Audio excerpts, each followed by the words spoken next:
She comes out of nowhere and takes everything from us. She skillfully disguises herself, pretending to be tired, like I just overworked myself, I'll get some sleep. She pretends to be teenage mood swings, like it's just a phase, he'll get over it. She hides behind our addictions, behind illnesses, behind the chronic ones, like everything will be fine, it'll pass. She doesn't announce herself. She silently drains everything that makes you feel alive. Interest in people, the desire to move, the ability to cry and to truly laugh. And this isn't about a bad mood or tiredness or autumn blues. This is depression. It's an illness that no one is immune to. According to Rostat, over 4 years, new cases of depression and anxiety disorders has increased by as much as 18%. And the number of antidepressant packages sold has increased from 13 million to 23 million. Despite the rise in illnesses and depression, many people still believe that depression is just some kind of trendy disease. It was invented by modern people. In reality, it has been known for centuries and even millennia. The first mention of depression symptoms is almost 4,000 years old. It comes from ancient Egypt. The text is written in the form of a dialogue and is called The Conversation of a Despairing Man with His Ba. In Egyptian tradition, Ba is something like a soul. And so, a man argues with his soul about taking his own life? In the Old Testament, Saul, king of Israel, suffered from depression. He disobeyed God and received punishment in the form of apathy and despair. And only the sounds of the harp could relieve his attacks. Symptoms of depression are also described in Euripides' play. As punishment for killing his mother, the goddesses of vengeance, the Erinyes, torment Orestes with fear and anxiety. Although this is a punishment from the gods, what happens to Orestes in the play is specifically called an illness. So depression has existed for as long as humanity itself. Depression involves a collapse of your sense of what matters in life when you have no energy, very high demands on yourself, and slowed thinking. Well, basically, it's as if your body is being put into a state of slow dying. The main symptom there is anhedonia. Nothing brings you joy. Not your relatives, not food, not hobbies, not sports. Advice from loved ones is especially irritating. Go to the sauna, go to the gym, find a prostitute. It'll all pass soon, but it's even painful for the person to think about it. How can someone get depression? The stress hormone cortisol is to blame for everything. It affects the hippocampus, which is a separate part of the brain responsible for memory and emotions. The cells of the hippocampus literally die under its attack. In severe depression, the hippocampus decreases in volume by 10 and sometimes even by 20%. A person has a harder time remembering new things and loses the ability to enjoy life. Chronically high cortisol levels suppress the production of hormones responsible for norepinephrine, which drops to a critical level. It is responsible for alertness, attention, and the desire to do something. When there is little of it, apathy and fatigue set in, and the fatigue doesn't go away after sleep. But the scariest thing is that norepinephrine inhibits cortisol. But if there isn't enough norepinephrine, cortisol keeps increasing, and a person gets trapped in a vicious cycle. The higher the cortisol, the less norepinephrine. The less norepinephrine, the higher the cortisol. This continues until exhaustion, and the longer someone remains depressed, the more their brain changes. Cytokines increase in the body.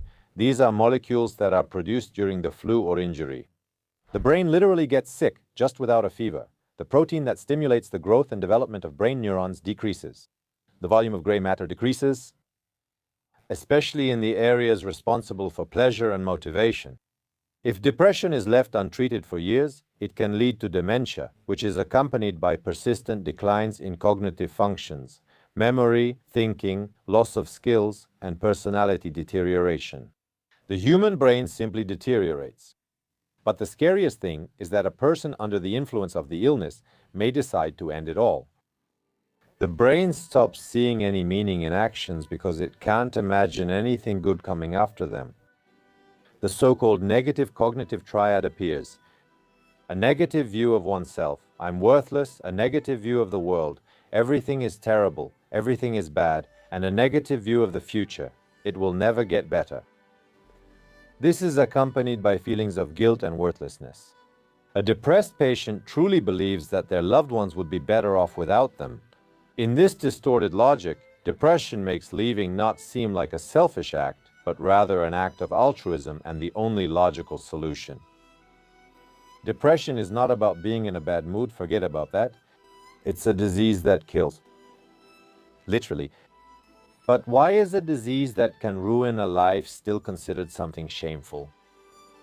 Some people don't consider depression a disease, so your employer might get upset and tell you to leave if you ask to stay home or get treatment.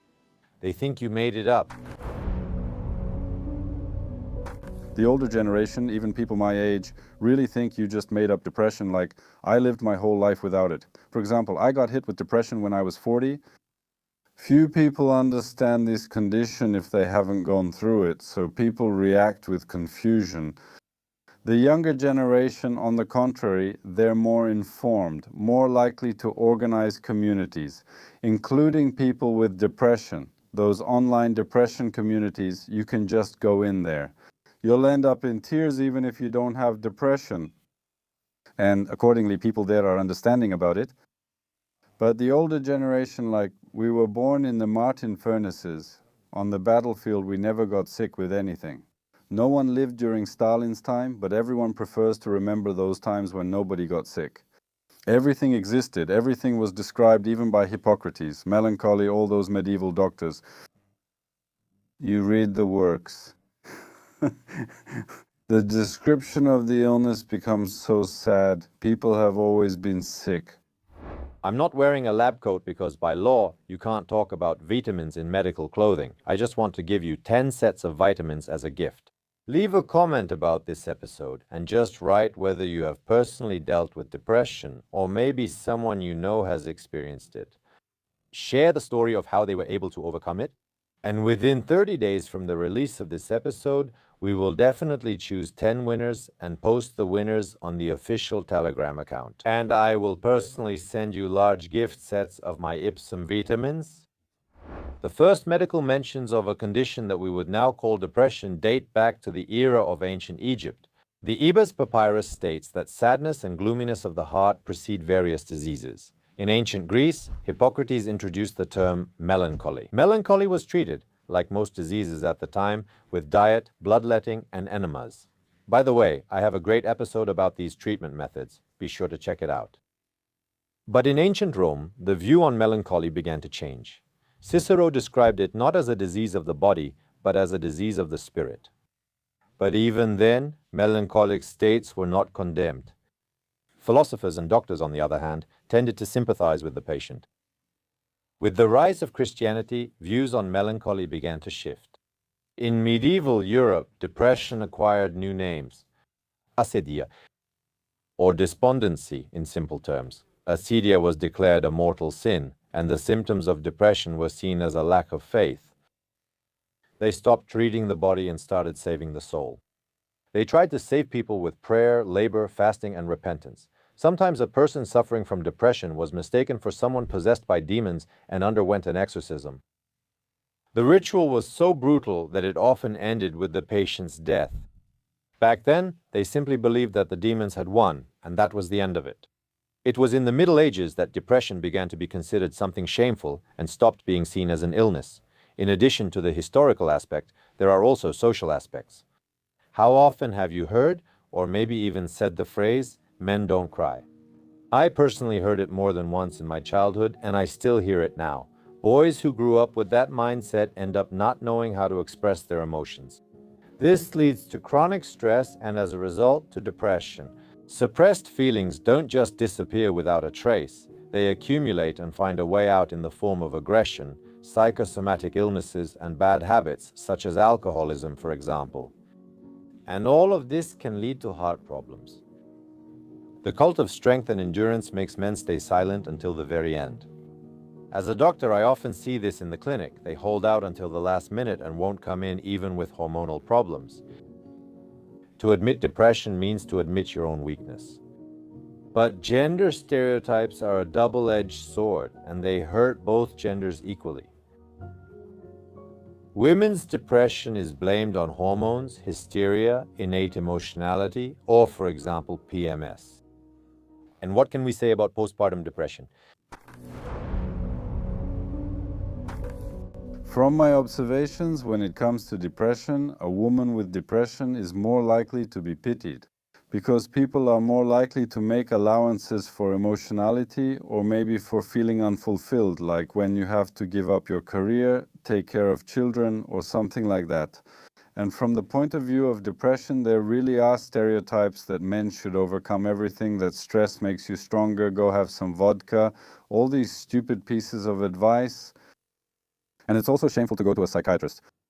Women are somehow more reasonable when it comes to seeking help. Statistically, they have depression more often. If every fifth person will face depression at some point in their life, then 30% of women and 15% of men are represented in those statistics. That means they are twice as likely to go to specialists with their problems. So, women really do suffer from depression twice as often as men.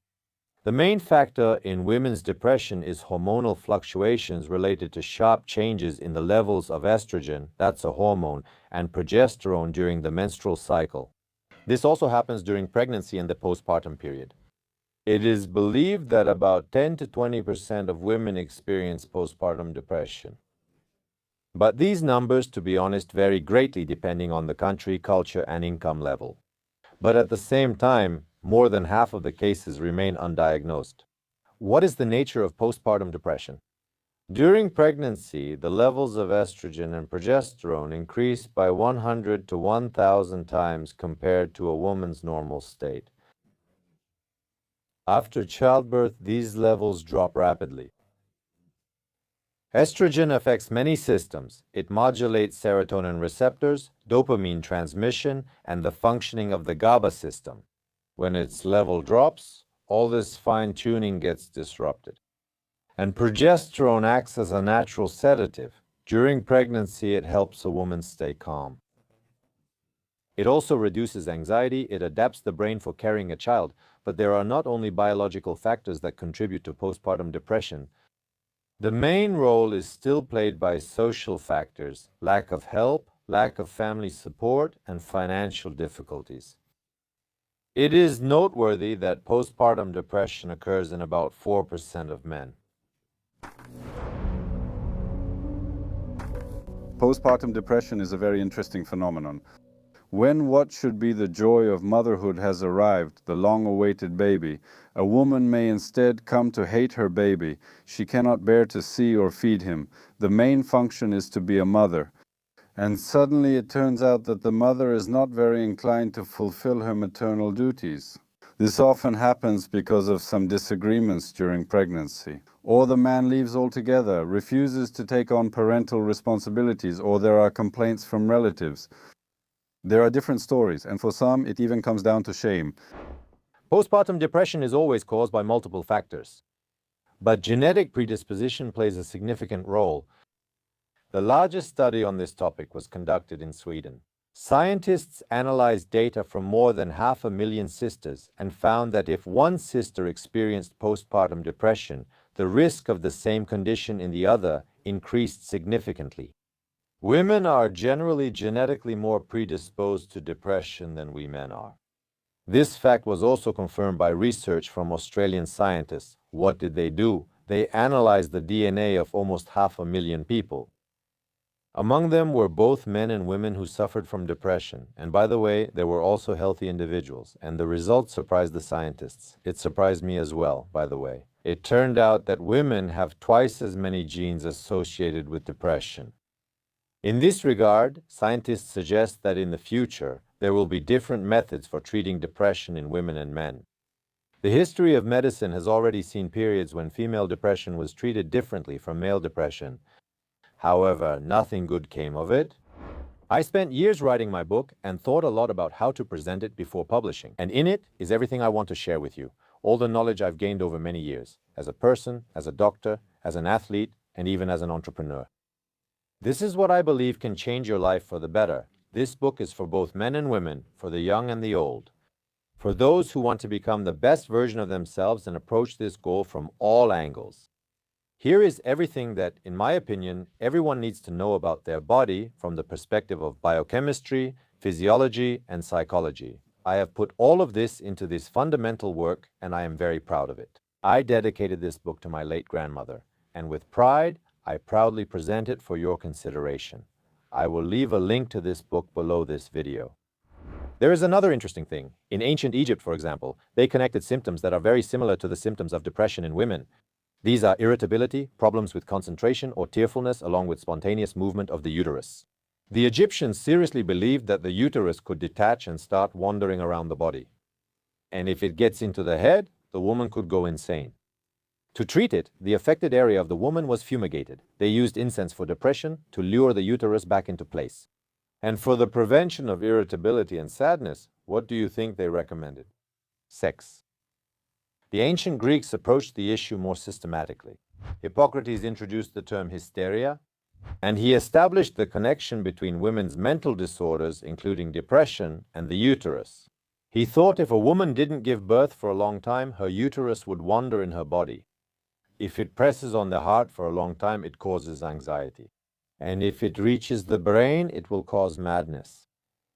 There was only one treatment: to get married and have sex. Some philosophers suggested treating uterine melancholy with the Dionysian method, that is, with orgies and wine. In the Middle Ages, everyone thought it over, and everything changed dramatically when the influence of the church increased.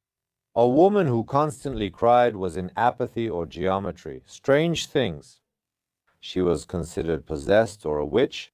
Hysteria was renamed as possession, and priests would exorcise demons from the womb with special prayers. If that didn't help, the woman was sent to the stake as a witch. During the Renaissance, Paracelsus stated that hysteria was not demonic possession, but a mental illness. This was a breakthrough. They began to treat it with leeches and cupping glasses, which were placed on the lower abdomen. At the same time, it was noticed that hysteria was more common among women of high society. The 19th century was the golden age of hysteria. According to Victorian doctors, the list of hysteria symptoms included insomnia, loss of appetite, nervousness, irritability, mood swings, and attempts to survive. Admit it, these symptoms are very similar to those of depression. Every second woman who in any way displeased her husband or doctor was diagnosed with it. Various treatments were offered, the first being vaginal massages. The problem was that massaging by hand was tiring, especially when there were many patients. And in 1882, the British doctor Joseph Mortimer Granville invented a device that did this job faster and more efficiently. It was the first electric, you guessed it, vibrator. The second option is treatment with rest.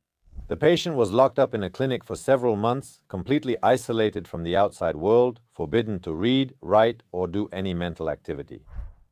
And she was force-fed fatty foods, like a goose. She wasn't even allowed to turn over in bed. And after a while, the woman would become compliant, and then they would add that very massage. Husbands would send their wives for such treatment to control their hysterical wives, and sometimes women would spend up to 6 months in clinics. The third option was the most frightening and dangerous: surgery. A woman could have her clitoris or ovaries removed, her cervix cauterized or cut, or mercury balls inserted into her vagina. All of this was considered standard medical practice. Yes, as terrible as it sounds today, I studied it. At the turn of the 20th century, a young Viennese doctor, Sigmund Freud, came to the conclusion that hysteria is a mental illness and it is caused by repressed desires, childhood traumas, or internal conflicts. Freud developed the theory of conversion. He believed that mental problems could manifest as physical symptoms. This is how psychoanalysis was born. Hysteria stopped being treated with massage and surgery, and instead began to be treated through conversation. By the 1930s, surgical treatment of hysteria was completely condemned by medicine, and a confrontation was revealed on a mass scale. The First and Second World Wars showed that men could also suffer from hysteria. In other words, they could experience apathy. They can also lose interest in life, develop a sense of guilt, feel hopelessness, and have intrusive memories of trauma. Veterans returning from wars suffered from depression and post-traumatic syndrome, and hysteria, if I can put it that way, went out of fashion. And by 1980, the diagnosis of hysteria ceased to exist altogether. In general, hysteria at that time was, if I can put it that way, a fashionable diagnosis. Yes, medicine is influenced by trends. Despite the fact that it is based on a strict scientific approach, unfortunately, that's what we have. Trends in medicine can show up in approaches to diagnosis and treatment, and even in the popularization of certain, well, let's say, fashionable drugs and even diseases. Depression has been fashionable too and still is. Remember, in the early 2000s, teenagers were divided into emos, goths, and punks. I lived through that time. I remember all of it very well too. Each subculture had its own aesthetic, its own music, its own form of protest. For emos, depressive moods weren't a diagnosis, but rather a way of self-expression. I feel pain, therefore I exist. The drainers replaced the emos. Black became just black without pink strands. The music became darker, slower.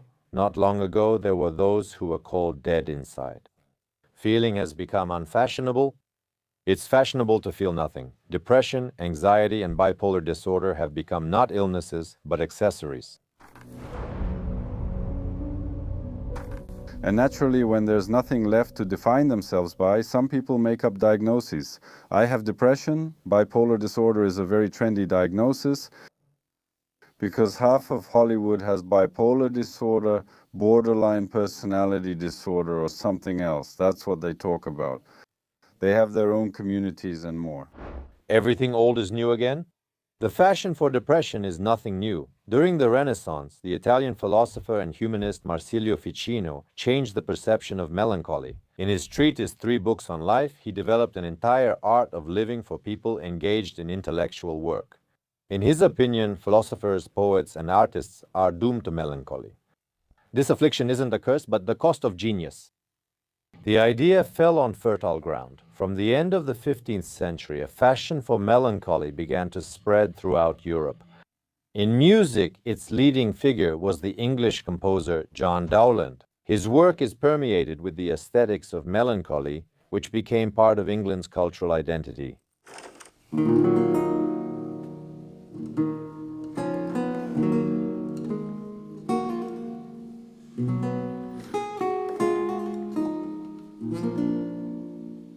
He created a new aesthetic of sorrow, elevating instrumental music to the level of high art.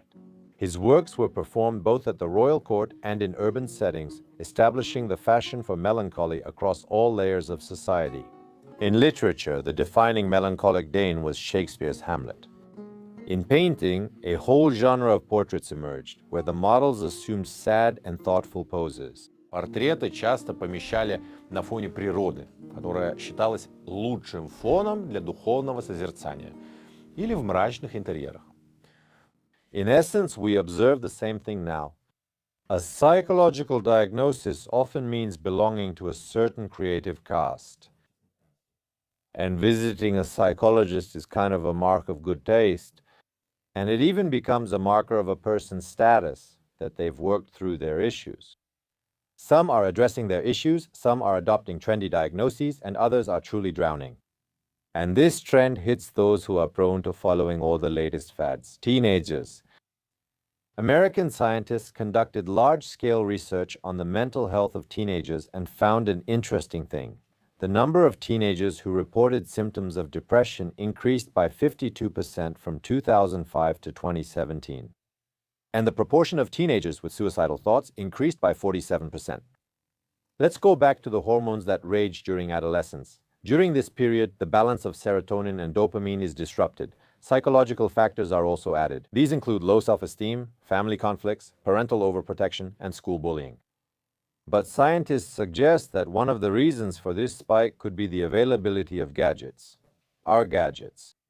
In 2015, 92% of American teenagers already had smartphones. Research by British scientists revealed a very interesting fact. It turned out that daily posting has a greater impact on mental health than just scrolling through the feed. Teenagers are the most vulnerable group. Serotonin and dopamine balance is disrupted, daily posting affects their mental health, and they face hormonal changes while forming social connections. They need to decide which community they will belong to professionally. Gradually, the search for partners begins, the first love, which is usually unrequited. A rather dramatic transformation of the body when very few people like themselves. Let's be honest, during adolescence, all those endless pimples, the cracking voice, it's awful. Anyone who says they were happy during their teenage years, I think, isn't being entirely honest. That's why we should give a person as much support as possible during this very difficult time in life, which is not just a moment. If the change meets the criteria for an illness, you can go see a doctor. If you're concerned about anonymity, go to a private specialist. Although no one will put a teenager on any kind of record or draw any conclusions, even based on a more serious condition than depression, well, our job is to support and accept, not to complicate life. They have the right to have interests of their own. The key is a trusting relationship and support so the child always feels understood, accepted and supported at home. That he won't end up in the wrong crowd, won't start using substances or get involved in something else.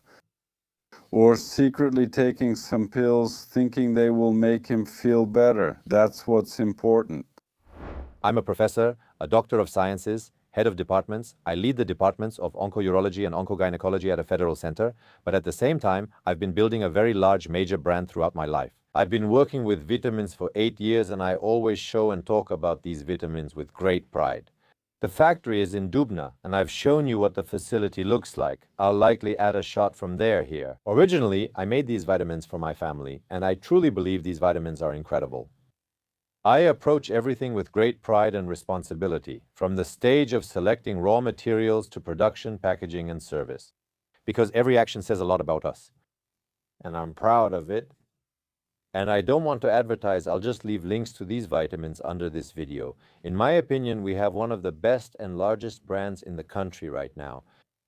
And I'm especially proud that this brand was created, produced, and exists in our country. Depression can disguise itself as just adolescence. It can disguise itself as physical illnesses. According to statistics, from 7 to 30% of patients who are treated by primary care doctors, cardiologists, gastroenterologists, including those treated by us, urologists and andrologists, actually suffer from masked depression. The main feature of hidden depression is constant complaints about health.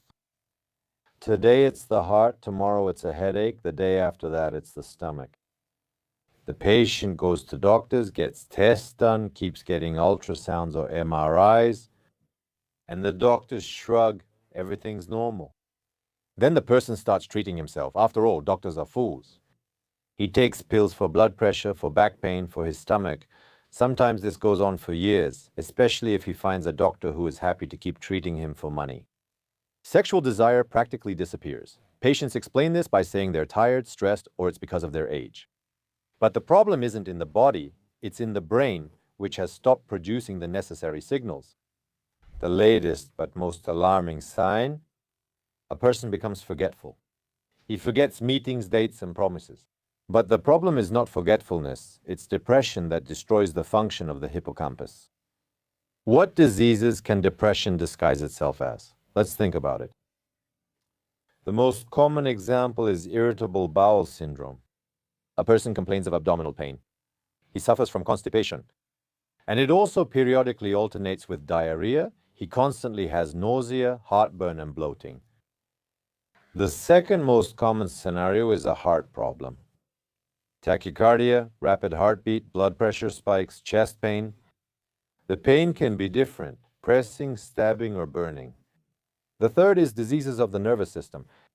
Headaches, muscle or intercostal neuralgia, nervous tics, numbness of the limbs, and strange tingling sensations throughout the body. Fourth, sleep and appetite disorders. About half of patients with masked depression suffer from insomnia or, conversely, constant drowsiness. He wants to sleep all day.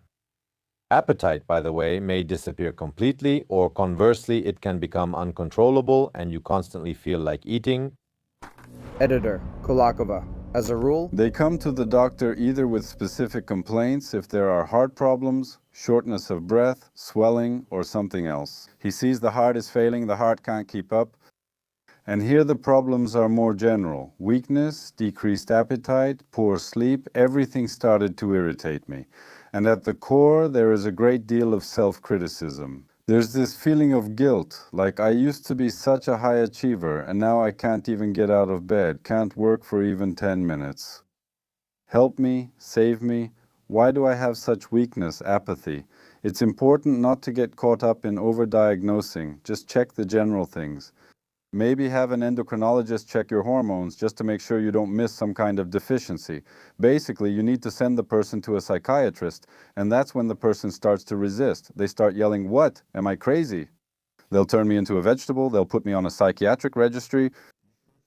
If the depression hasn't really hit hard, the chances that they'll actually go are very low.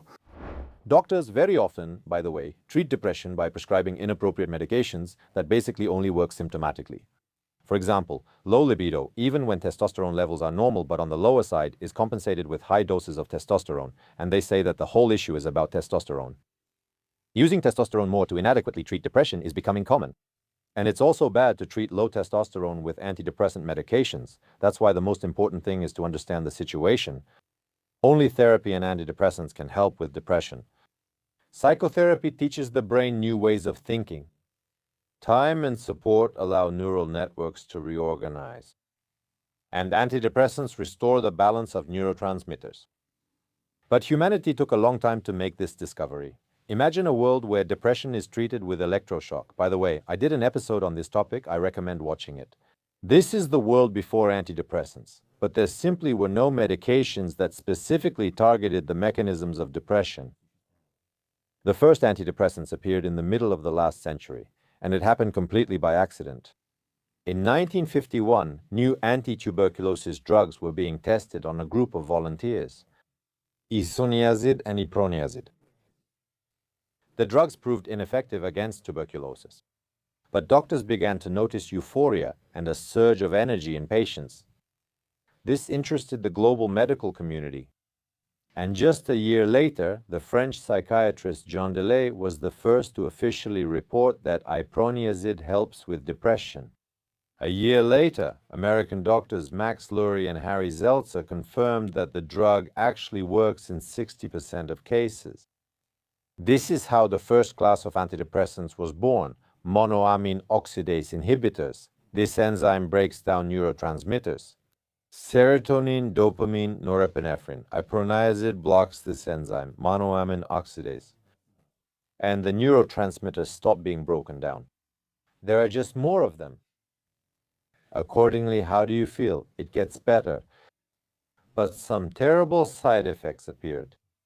Liver damage, eye damage, and peripheral nerve damage. And the search for antidepressant drugs continued. In 1955, Swiss psychiatrist Roland Kuhn tried testing drugs that were being developed for the treatment of schizophrenia on patients with severe depression. And then a miracle happens. Within weeks of taking the medication, patients seem to come back to life before everyone's eyes.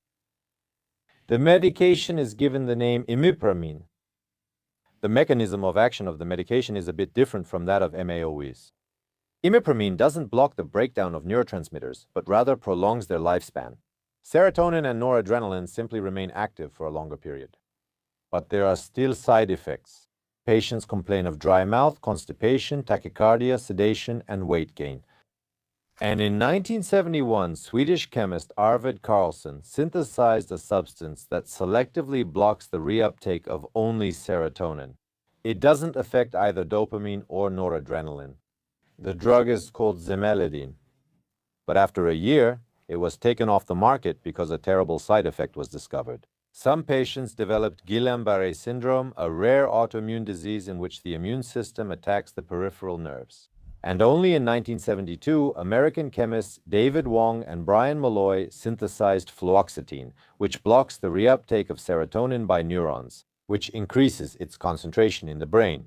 And in 1987, the U.S. Food and Drug Administration approved this drug for the treatment of depression. It enters the market under the brand name, I think many of you have heard of it more than once, Prozac. Unfortunately, we have very few ways to somehow ease the condition of a person with depression. This is a very severe condition, and I remind you that there is more than a 10% risk of suicide. Very often, people with depression start to abuse something.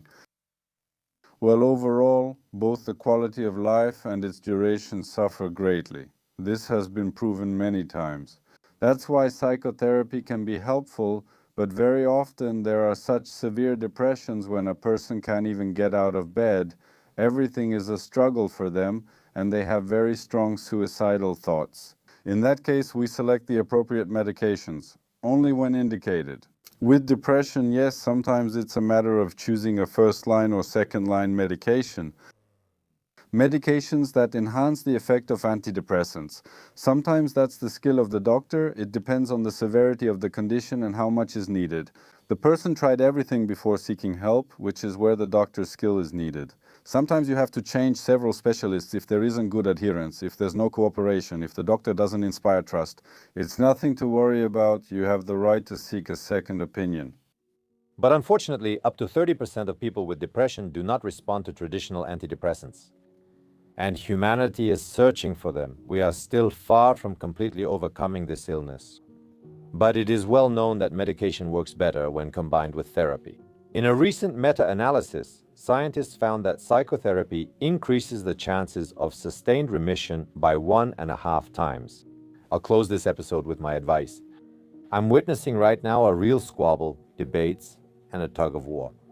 Here, on one side, we have specialists who deal with hormones, and they treat everything with hormones. Here we have specialists who try to improve the functioning of our brain through antidepressants and therapy. And they very often try to prescribe antidepressants to people with hormonal problems.